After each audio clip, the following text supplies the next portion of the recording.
बिस्मिल्लाहिर्रहमानिर्रहीम। अस्सलाम वालेकुम। आप देख रहे हैं मेरा यूट्यूब चैनल। अब तक आपने मेरे चैनल को सब्सक्राइब नहीं किया तो प्लीज़ सब्सक्राइब कर दें, बेल आइकन को प्रेस कर दें ताकि मेरी आने वाली हर नई वीडियो आपको सबसे पहले मौसूल हो सके।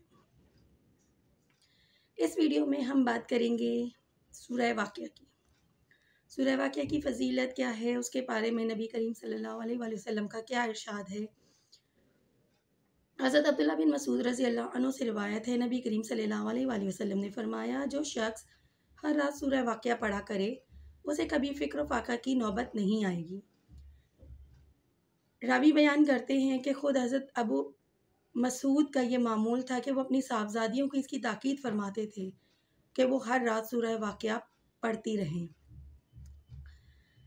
सूरह वाक़िया पढ़ने से फ़िक्र फ़ाक़ा की तंगी दूर होती है, अल्लाह ताला रिज़्क़ में कुशादगी नसीब करता है और अल्लाह ताला की इस आयत की बरकत से कभी भी इंसान तंगदस्त नहीं रहता।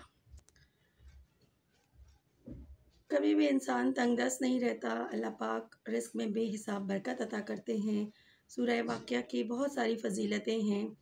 ये हमें हर तरह की मुश्किलात से बाहर निकालती है, हमारे रिज़्क़ में कुशादगी अता करती है, हमें आज़ाब से महफूज रखती है, हमारे घरों में खुशहाली लाने वाली ये वो सूरत है जिसके बारे में नबी करीम सल्लल्लाहु अलैहि वसल्लम का इरशाद अभी मैंने ज़िक्र किया कि सूरह वाक़िया पढ़ने से फ़िक्र फ़ाक़ा की नौबत नहीं आती। अल्लाह ताला से दुआ है कि अल्लाह ताला मुझे और आपको कुरान करीम पढ़ने की तौफ़ीक़ अता फ़रमाए ताकि हम रोज़ाना की बुनियाद पर अपने घरों में कुरान पाक की तिलावत कर सकें। अपनी ख़ास दुआओं में मुझे भी याद रखिएगा। अल्लाह हाफ़िज़।